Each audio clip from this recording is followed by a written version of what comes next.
નમસ્કાર દોસ્તો, સ્વાગત છે તમારું મારી યુટ્યુબ ચેનલ અર્ચના ક્રિએટર સ્ટુડિયોમાં। દોસ્તો, જેમણે આપણી ચેનલ સબસ્ક્રાઇબ કરી છે તેમને દિલથી ખૂબ ધન્યવાદ, અને જે ચેનલ પર નવા આવ્યા હોય તે ચેનલને જરૂરથી સબસ્ક્રાઇબ કરી લેજો, કારણ કે તમને અહીં મળશે editing, designing, calligraphy, stylish font, song mixing વગેરે વિશેના વિડીયા। તો દોસ્તો, આજના વિડીયામાં હું તમને આપવાનો છું 1500 થી વધારે હિન્દી કેલિગ્રાફી સ્ટાઇલિશ ફોન્ટ। દોસ્તો, આજના વિડીયોમાં જે તમને હિન્દીના કેલિગ્રાફીના ફોન્ટ આપવાના છે તેની ડાઉનલોડ લિંક તમને ડિસ્ક્રિપ્શનમાં મળી રહેશે, પરંતુ તેની ઉપર એક પાસવર્ડ છે, જે પાસવર્ડ તમને વિડીયોના અલગ અલગ ભાગમાં ઉપર આઈ બટનમાં જોવા મળશે, જેથી કરી તમે ધ્યાનથી અને પૂરો વિડીયો જોશો તો જ તમને પાસવર્ડની ખબર પડશે અને તમે અહીંથી આ હિન્દી ફોન્ટ ડાઉનલોડ કરી શકશો। તો દોસ્તો, જે આજે તમને હિન્દી ફોન્ટ અહીંયા આપવાનો છું તે ફોન્ટને તમારે કઈ રીતે યુઝ કરવાના અને કઈ રીતે તેને તમે તમારા વપરાશમાં લેશો તેના માટે હું તમને અહીંયા વિડીયોમાં બતાવીશ। આ ફોન્ટને તમે બે રીતે યુઝ કરી શકો છો, બંને રીતથી હું તમને અહીંયા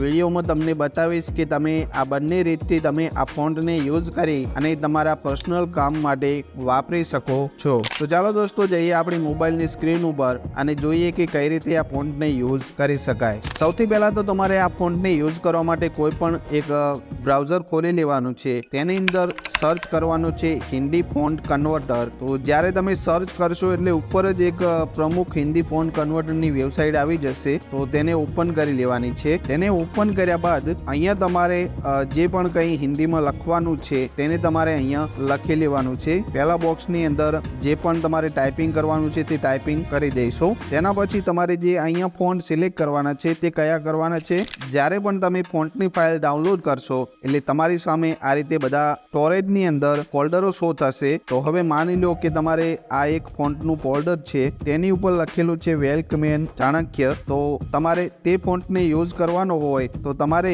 ક્રોમની અંદર આવી અને અહીંયાથી વેલકમેન ચાણક્યનું ફોન્ટ શોધી લેવાનો છે। તો અહીંયાથી નીચે સ્ક્રોલ કરશો એટલે અહીંયા જોવા મળશે તમને વેલકમેન ચાણક્ય। તો આ રીતે પણ તમે અહીંયાથી આ હિન્દી ફોન્ટને યુઝ કરી શકો છો। હવે તમને એક બીજી રીત બતાવી દઉં, તેનાથી પણ તમે સરસ રીતે યુઝ કરી શકશો। બીજી રીતમાં તમારે પ્લે સ્ટોરને ઓપન કરી લેવાનું છે। પ્લે સ્ટોર ઉપર તમારે યુનિકોડ પેડ નામની એપ્લિકેશનને શોધી લેવાની છે।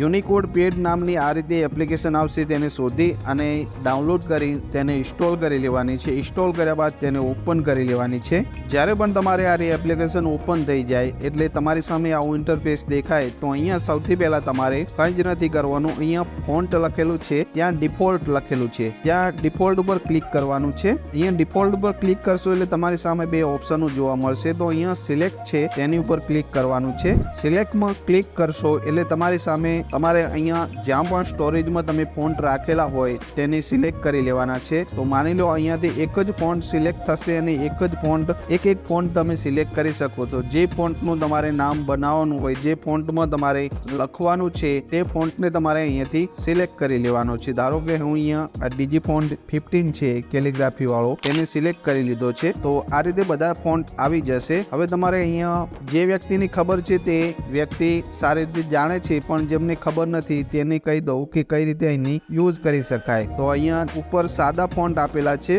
અને નીચે થોડા સ્ક્રોલ કરશો એટલે અહીંયા તમને કેલિગ્રાફી ફોન્ટ મળી રહેશે। તો અહીંયાથી તમે તમારા મનપસંદના કેલિગ્રાફીને યુઝ કરી શકો છો। કોઈ બી નામ લખવું હોય તો અહીંયાથી એક ફોન્ટને આ રીતે સિલેક્ટ કરી શકો છો। પછી જો તમારે બંને ફોન્ટ વચ્ચે ગેપ આપવી હોય તો અહીંયા પહેલા જ નંબરમાં જે સ્પેસનું ઓપ્શન છે ત્યાંથી તમે જેટલું સ્પેસ આપવું એટલું સ્પેસ આપી શકો છો। હવે તમારે બીજો ફોન્ટ કદાચ સિલેક્ટ કરવો હોય તો ફરી અહીંયા ડિફોલ્ટનું જે ફોન્ટનું ઓપ્શન છે તેના ઉપર ક્લિક કરીશું, અહીંયાથી સિલેક્ટ કરી અને અહીંયાથી તમે બીજો પણ ફોન્ટ સિલેક્ટ કરી શકો છો। આ રીતે ઘણા બધા ફોન્ટ અહીંયા સિલેક્ટ કરી શકો છો। જે ફોન્ટ તમારે કેલિગ્રાફી વાળા જોઈતા હોય, જે ફોન્ટનું તમારે ટાઇટલ કે જે પણ લખવાનું હોય તે તમે અહીંયાથી લખી શકો છો। આ રીતે બધું જ લખાઈ ગયા બાદ અહીંયા એક કોપીનું ઓપ્શન છે, અહીંયાથી કોપી કરી અને જે પણ તમારે કોડ મળે તેને તમે કોઈ બી સોફ્ટવેર હોય કે કોઈ એપ્લિકેશન હોય તેની અંદર જઈ તમે તમારું નામ એડિટ કરી શકો છો। તો બસ દોસ્તો, આજના વિડીયોમાં આટલું જ। વિડીયો જો પસંદ આવ્યો હોય તો લાઈક, શેર, સબસ્ક્રાઇબ જરૂરથી કરજો અને તમામ પાસવર્ડ તમને ઉપર આઈ બટનમાં જોવા મળી રહ્યા છે। પાસવર્ડ અહીંથી મેળવી અને ફોન્ટ ડાઉનલોડ કરી શકો છો।